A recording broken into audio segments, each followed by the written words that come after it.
Hablemos con. Hablemos con. Bien, a esta hora tenemos nuestra primer entrevistado del día de hoy para conversar precisamente sobre lo que es estos hechos que han ocurrido en torno a la Asamblea Nacional. Ella es Egle González Lobato, profesora de la Cátedra Libre, Democracia y Elecciones de la Universidad Central de Venezuela. Egle, un gusto saludarte nuevamente en este año 2020. ¿Cómo estás? Hola, muchísimo gusto saludarte y un feliz año para ti y la audiencia. Igual para ti, muchísimas gracias por atender nuestra llamada, Egle.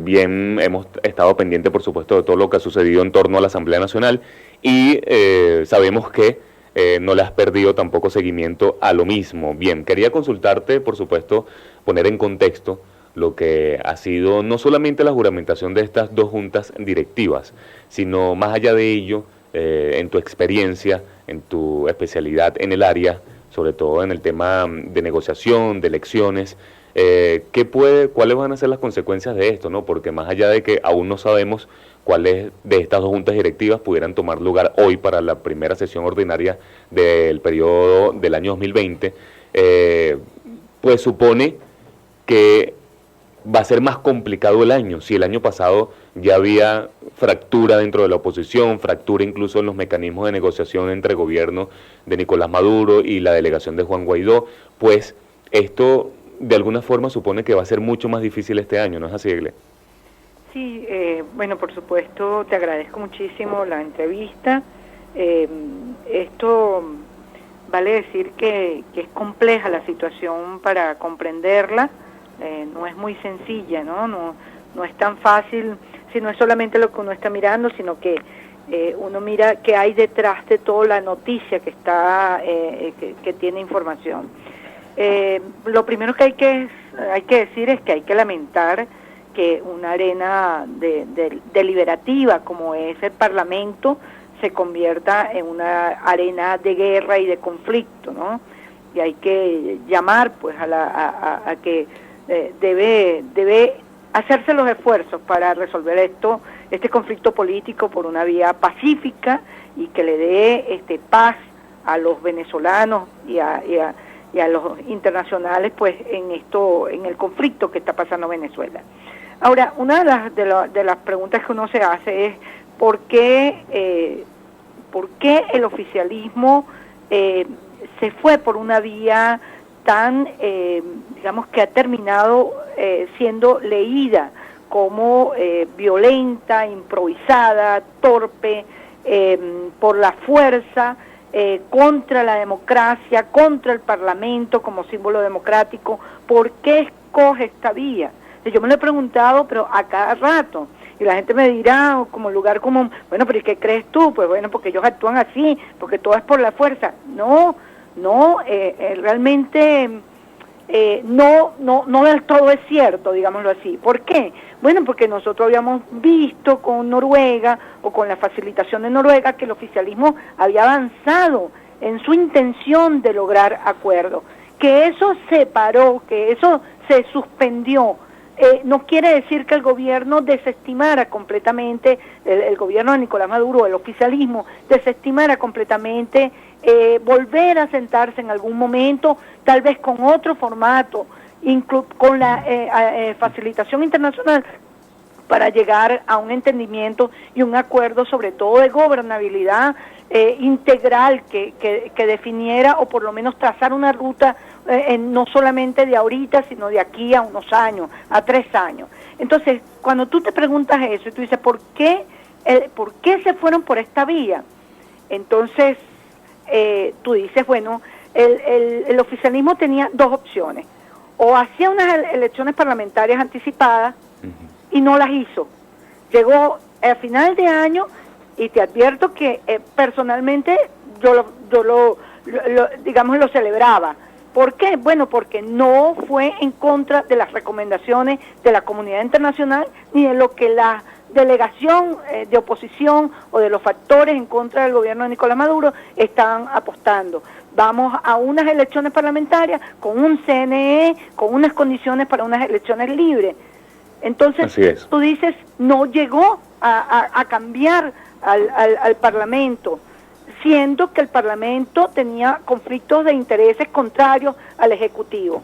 Y viene y se espera hasta el 5 de enero, que es la fecha en que se instala constitucionalmente el Parlamento para designar una junta directiva no correspondiente al periodo constitucional, sino correspondiente al periodo anual, para generar esta complicación, esta complejidad que se ha generado. Fíjate que parece entonces, según lo que tú expones, y bueno, por supuesto todo lo que hemos visto durante estas últimas horas, que hay un retroceso, ¿no? Un retroceso grande en el intento de mediación, en el intento de negociación, de diálogo, ya que hubo un avance, como bien mencionaste, hasta finales de año, en lo que parecía un intento del chavismo de acercamiento, de entendimiento, y por parte de la misma delegación de Juan Guaidó, ¿no? Pero ¿cuánto hemos retrocedido, no? Porque ya prácticamente pudiera, no sé si tú lo consideres de esta forma, está agotado totalmente todo lo que es algún mecanismo de diálogo en este momento. Bueno, claro que es un revés a los intentos por el entendimiento, por los acuerdos, por una solución política y pacífica que se reclama. Pero fíjate, la primera consecuencia que tuvo, bueno, toda la Unión Europea pues está en contra, Estados Unidos, están Colombia, Brasil, Ecuador, Costa Rica, los gobiernos de Argentina, México, Uruguay, Panamá, el PSOE de España. Sí, hay una reacción internacional absolutamente compacta y alineada en contra de lo que es atentar contra el Parlamento, porque el Parlamento reúne todas las voces de los demócratas del mundo. Entonces tú te preguntas, Johan, bueno, pero ¿por qué te fuiste por esa vía? O sea, ¿qué necesidad tenías realmente, hasta que de verdad, de lugar común, pero qué necesidad tienes tú de meterte en ese rollo tan enorme que le ha generado al país el 5 de enero, donde la gente, chico, por lo menos estaba todavía en la playa? O sea, pero ¿por qué haces eso? ¿Por qué? De verdad, qué manía del gobierno de estar mortificando y metiéndose en la vida de la gente todo el tiempo, y uno con una angustia y aquella cosa de infarto del 5 de enero. Entonces, la única respuesta que tú tienes es que, bueno, tú tienes una presión y te fuiste por esa vía pensando que tenías unos números que no tuviste. Porque la pregunta que hay que hacerse es, ¿podía Juan Guaidó perder la reelección? Y la respuesta es, bueno, cualquiera pierde o gana, ¿no? Así es. Entonces, claro que podía perder. ¿Cómo perdía? Te voy a decir cómo perdía. Perdía si toda la bancada del PSUV estaba presente, si todos los de la supuesta operación ni me acuerdo cómo se llama. Alacrán. La Alacrán, no sé cómo era que se llamaba, Alcatraz, no sé cómo es que, pero todo esto de tratar de obtener diputados que saltaran la talanquera desde la oposición hacia el oficialismo, estuvieran a favor. Además se contaba con la abstención de los minoritarios de la Asamblea Nacional. Además tenías que tener entre el 20, el 30 y el 60% de abstención del G4. Entonces, no era muy fácil que perdiera una reelección Juan Guaidó. Pero claro, habían posibilidades. Hay posibilidades. Ahora, anda y échale un carro de esfuerzo para lograr ese número. ¿Por qué es tan complicado? Porque ese número que se necesitaba para que Juan Guaidó no fuera reelecto tenía que ser producto de unas lealtades a ciertas alianzas. Y esas alianzas no son muy fáciles. ¿Por qué? Bueno, porque no pueden haber dos lealtades. Entonces, ¿qué pasó? Que el oficialismo pretendió posicionar dos etiquetas. El G4 vendió a Juan Guaidó. Juan Guaidó no tenía los números. Entonces, ¿tú qué estás viendo? Ah, no, y pierde porque no llegó, como que si aquello fuera un juego de fútbol. O sea, no llegó, perdiste. Bueno, pero ¿qué es esto? Mira, la Constitución, aquí todo el mundo ya empieza, no voy a hablar de constitucional, pues los constitucionalistas, hay muchos en este país que hablen de sobra. Pero un solo detallito que tiene que ver más con el derecho público y con una cosa de reglas de juego. En los órganos colegiados tiene que haber un quórum. Bueno, un detalle para tu audiencia. El quórum de instalación de la Asamblea Nacional para designar la Junta Directiva, bien sea anual o bien sea en el periodo constitucional, es un quórum constitucional. El quórum de instalación es más importante que el quórum que necesitas para elegir al presidente de la Junta Directiva. Fíjate, Gle, que mencionas que, por supuesto, no vas a hablar del tema constitucional, pero sí quisieras que nos hablaras eso que acabas de mencionar, que es las reglas de juego. Pero eso al regreso de la pausa comercial, para continuar hablando contigo sobre qué. Había un avance en lo que iba a ser la designación del nuevo Consejo Nacional Electoral, de la anterior Junta Directiva, que fue juramentada nuevamente, que preside Juan Guaidó. Y también en lo que ha sido decidido Juan Guaidó hacerse aparte de la militancia política, específicamente del Partido Voluntad Popular. ¿Cómo ves eso? ¿Cómo se puede proyectar ambas decisiones? Bueno, una decisión y la otra, ese avance que había habido hasta el momento, hasta el año pasado en materia del nuevo Consejo Nacional Electoral. Quisiera hablar contigo con ello al regreso de la pausa comercial. Ya volvemos con más de Punto de Corte Radio. No se aparten de Radio Fe y Alegría. 9:46 de la mañana, volvemos con más de Punto de Corte Radio. Les recuerdo rápidamente el número de teléfono para que se comuniquen con nosotros a través de la mensajería de texto 0414-543-5382. 0414-543-5382, por allí estamos recibiendo sus comentarios. Por aquí llega un mensaje de texto que, a pesar que no se identifican, voy a leerlo. Buenos días. Si Guaidó se le implica en robo de la ayuda humanitaria, ¿por qué no explica públicamente esto? Supuestamente se le voltearon 30 diputados que lo apoyaban. Hay situaciones encontradas.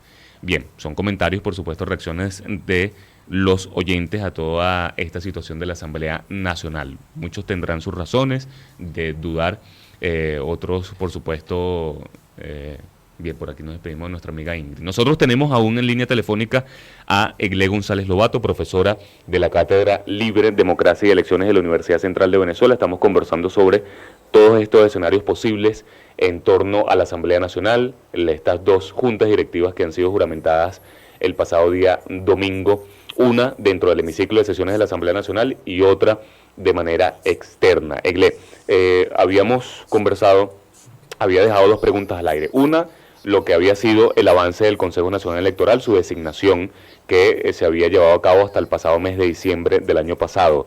¿Cómo proyectas que pudiera ahora darse esto, concretarse y de alguna forma si cambia todo el escenario de una posible participación en elecciones parlamentarias por parte de lo que es la oposición representada por Juan Guaidó, ya que no les han permitido juramentarse debidamente dentro del Palacio Federal Legislativo? Sí, digamos que esas dos preguntas van a depender mucho de lo que transcurra, de lo que ocurra en el día de hoy, porque siempre me guardo la reserva de pensar que dentro del oficialismo hay personas pues que estarían en desacuerdo con mantener algo insostenible que se logró por la vía de la fuerza, que no convenció a nadie, que lamentablemente no fueron 30 diputados, sino que escasamente llega a un número, entre 15 y 16, algo así, pero en todo caso no está el acta de instalación de esa supuesta sesión que se celebró el 5 de enero a las 11 de la mañana. No puede haber una motivación sobrevenida, no puede haber un acta posterior, es un acta que está allí, que se realiza en el momento, que se deja constancia del quórum. Repito, es un quórum constitucional, no es un quórum que depende del reglamento, que además el Tribunal Supremo de Justicia anula el que se había aprobado por esta asamblea y prácticamente valida el reglamento que estaba en el 2010, el 22 de diciembre, que claramente ratifica lo que estoy diciendo, y que según ese reglamento todo lo que se hizo a las 11 de la mañana del 5 de enero sería nulo completamente, sin ninguna. Entonces yo creo que uno puede pensar que pudiera haber un retroceso por parte del oficialismo, o es lo que uno quisiera o que uno esperaría que pasara. Luego hay un punto muy importante que es lo que me preguntabas de la independencia partidista de Guaidó con voluntad popular. Creo que eso esto ha sido algo positivo que puede generar una inclusión dentro del entendimiento y las negociaciones dentro de todas las fuerzas que se oponen al gobierno de Nicolás Maduro, al oficialismo, y esto podría ser positivo si se traspola a una posible negociación con facilitación internacional. En cuanto al CNE, es poco probable en este momento, ese punto estaría suspendido porque la comunidad internacional fundamentalmente podría ampliar, digámosle, el rechazo y estas prohibiciones que tiene frente al gobierno, y esto generaría mayor confusión y esto lo pagaría prácticamente el pueblo, como se ha dicho en repetidas ocasiones. El gobierno ha sorteado el tema de las sanciones, pero se lanza con este evento tan escandaloso, pero por supuesto que no ha tenido el apoyo ni siquiera de sus aliados. El único apoyo que ha tenido es el de Rusia, y esto hace pensar que para el gobierno de Nicolás Maduro no tener la autorización de la Asamblea Nacional para aprobar algunas convenios o algunas cuestiones con multilaterales o con países como Rusia, como Turquía, probablemente pues era una gran presión para ellos. Fíjate que rescato precisamente del principio de esta explicación que haces en este último segmento de Punto de Corte, lo del quórum. Ayer escuchábamos en un programa de radio en horas de la mañana a Ricardo Molina, quien era diputado a la Asamblea Nacional porque perdió su investidura, según lo indica la ley, tras haber sido designado como ministro. Él indicó que él votó a favor de esa junta directiva que se juramentó dentro del hemiciclo, es decir, presidida por Luis Parra. Fíjense que ha habido, Egle, no sé si tienes conocimiento de algunos otros, hay otro par de nombres que se me olvidan en este momento, de personajes que fueron designados como ministros y estuvieron en el hemiciclo de sesiones y votaron. Aún se desconoce los nombres de esta lista, los nombres del quórum como tal, y esto es algo realmente grave, ¿no? Claro, porque ahí es donde también hay algo muy negativo por parte del oficialismo, que es un desprecio al voto, un desprecio al consenso. Es decir, no puede haber una votación bajo coerción, y el voto no es Juan Guaidó, la reelección de Juan Guaidó debía darse sin dudas, es decir, él no tenía que estar diciendo, mira, que el oficialismo votó quienes estuvieran en cargo. No, él tenía que haber ganado con sus votos, pues con los votos a favor de él, sin duda, y con votos de los presentes. Ahora, ¿cuál era la votación que se necesitaba? Se necesitaba un quórum constitucional que lo establece, una regla aritmética que lo establece el artículo no sé qué de la Constitución, y simplemente 84 votos para instalarlo. ¿Y qué se necesitaba para que ganara? Una mayoría simple. Es decir, me vas a decir tú que no iba a tener... Yo no estoy diciendo, no estoy poniendo yo lo que no ocurrió. Lo que ocurrió fue que a las 5 de la tarde habían 100 votos. Así es. Entonces, la pregunta es que no puede haber... Y que ese quórum sí se conoce, ya es público, todo nombre por nombre de los 100 votos. Pero tú sabes que se aplicó allí el reglamento del 22 de diciembre de 2010. Se aplicó ese reglamento a las 11 de la mañana. Ni siquiera se aplicó el reglamento que el propio oficialismo había aprobado en el 2010. Entonces, lo que uno lamenta es que realmente yo veo innecesario este desprecio por el Estado de Derecho, este desprecio por el orden, por la ley, por la voluntad popular. Por eso siempre digo que la utopía del venezolano es volver a un país normal, en donde impere un Estado de Derecho. Así es. Egle, muchísimas gracias por atendernos estos minutos. Un gusto, como siempre, hablar contigo. Gracias, muchas gracias. Saludos. Muchísimas gracias, seguiremos en conversación seguramente los próximos días en torno a este tema parlamentario que tanto incumbe a los venezolanos. Egle González Lobato, profesora de la Cátedra Libre, Democracia y Elecciones de la Universidad Central de Venezuela.